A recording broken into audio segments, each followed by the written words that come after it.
Could Eddie Nketiah be leaving Arsenal this summer? There are 4 clubs interested. One wants a loan deal, but one may be willing to spend 30 million. We're going to go on the news report, go over the news report that's come out today. Of course, you always have to be patient. I think when there's multiple reports, like we saw with the Sesko stuff, you start to think, okay, maybe there's something to it. But the reports are there. And I think this is a move, or the departure of Eddie Nketiah has been on the cards for a while, because he's been a player that has been kind of in and out, at times been trusted, at times not. He played so little at the end of last season. Arsenal need to make sales as well. It does feel like that there's players in the squad that perhaps time to move on to, for them to move on to other chapters as well.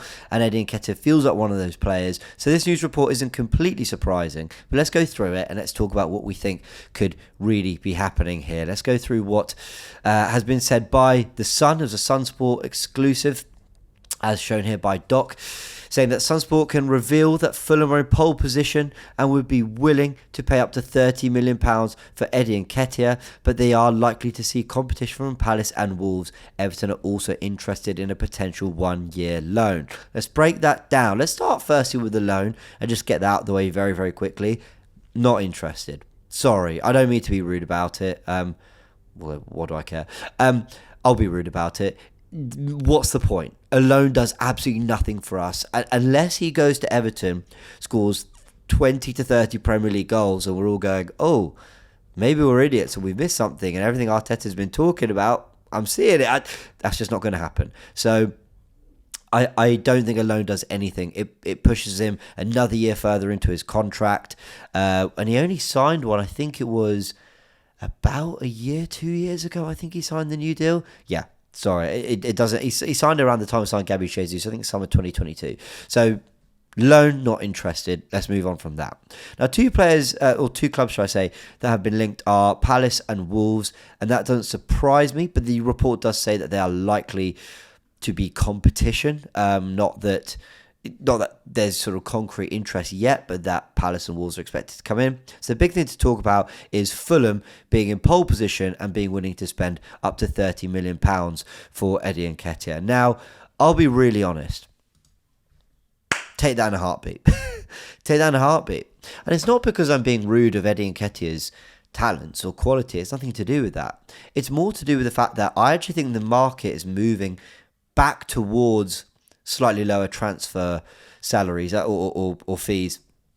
You look at January, where clubs didn't really spend the kind of money that people expected them to, or that we've seen in previous transfer windows, because clubs are being a lot more careful with FFP and PSR. They can't throw money around. And so whatever your value of Eddie Nketiah is, I think 30 million for a player who doesn't start for us is pretty good value.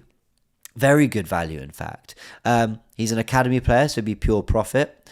And Fulham might be quite a good fit for him. I don't know why. I feel like in a hard-working team under Marco Silva, they play good football, but they can be effective at times as well. They've typically played with a structure and a system that's about getting the best out of their number 9s. And we look at what Muniz is doing at the moment there. Look at what Mitrovic did there, where he struggled at Newcastle before. Eddie isn't that type of striker. He's not got the build and presence of them, but certainly gets into good goal-scoring areas. And we be playing with players who are, again, structured and instructed to feed a striker like Eddie Nketiah. So, yeah, I mean, we're not going to talk about sort of where he impacts Fulham too much, but I think he feels a good fit.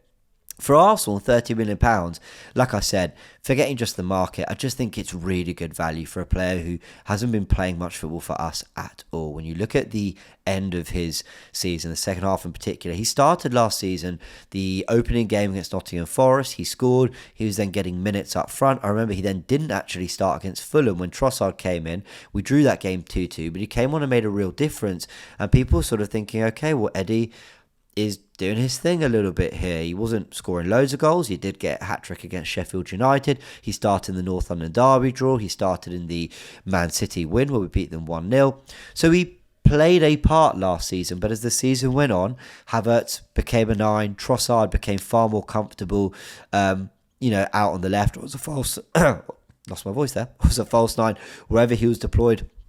Other players were just finding form. Trossard was really clutch, especially in the last 2 months. And Eddie just really, really fell away. Jesus got fit again. yeah, there's just his fourth choice striker right now, and Arsenal reportedly looking to add another, whether it be Benjamin Sesko or another forward. Now, with things speeding up on the Sesko front, it seems, I mean, quite a lot of journalists have come out and talked about Arsenal's desire to add Sesko and that they're sort of really trying to figure out how this deal could look.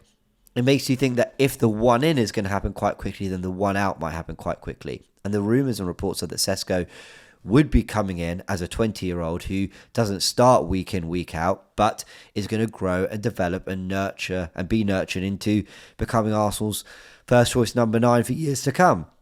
So if that's going to happen, then there really is no room for Eddie Nketiah, because he was the development striker. He was the striker that was being developed to get minutes off the bench, to play every now and again, when our first choice number 9 wasn't available. And, now he's been pushed further down the pecking order, because where it was Aubameyang, Lacazette, Nketiah, and now it's, then became Jesus, and kind of Nketiah was second there.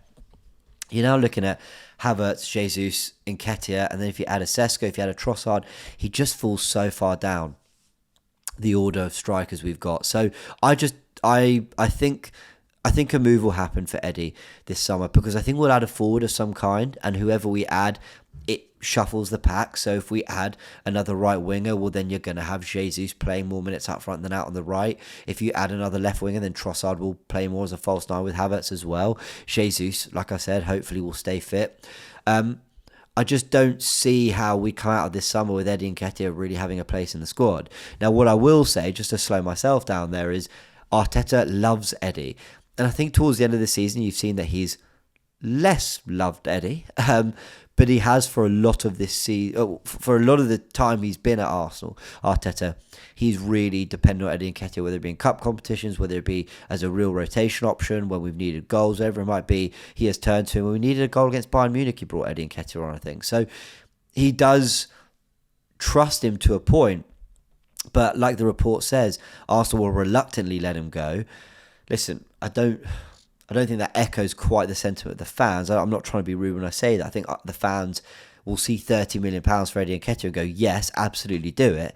But Arteta, the reluctance probably comes from Arteta, who has talked about him training like a beast, working really hard, thinks he's probably a good goal threat and a natural-born striker. But he just doesn't quite fit with what Arsenal want to and need to do, in that role for an all-round striker. So, yeah. Do I think this move happens right now? No. I mean, I think the report says up to 30 million. I imagine they'll come in bidding 15/20 million first. If Arsenal get near 30 million, I think that's a great deal. Do I think he moves this summer though? Yes. I'm just talking more about the exact details of the deal. Does it happen quite in the way that's being reported? The headline, the 30 million, Fulham could spend 30 million. I just don't think it kind of gets that far. And we'll see what happens with other clubs. Don't do a loan deal like I mentioned. Just don't do it. No one benefits from this. Eddie doesn't, because it's uncertainty. He goes for a year, then he's back, and uncertainty comes up again. From Arsenal's perspective, it's not the money in. We need money in. And I just think it's time. It's just time for all parties to just move on and go on to better things. For everyone involved, I mean, that includes Eddie. I think he's ready to be a first-team striker somewhere in the Premier League. So let's just make that happen finally. So that's where I am with it. Let me know your thoughts in the comment section below. Will Eddie Nketiah move to Fulham or somewhere this summer? I think he will. 30 million, would you be happy for that? What would you do if you're Arsenal? If an email comes in saying, hi, we're interested in taking Eddie Nketiah for £30 million.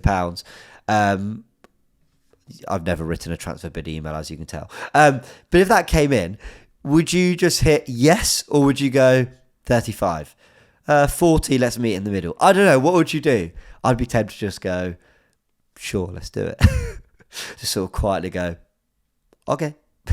Whatever you like, and just sort of think, okay, it's more than we thought we were going to get. So yeah, let me know your thoughts in the comment section below. Hit the like button if you enjoyed this video. More updates will be coming throughout the transfer window, and there was a discussion on Eddie Nketiah and the Buyers Premier League show as well. Go watch that, as White Yardy Ty and Robbie discussed all things Arsenal, Champions League, and Eddie Nketiah as well. Like I said, hit the like button if you enjoyed this video, subscribe to the channel, and we'll see you very soon.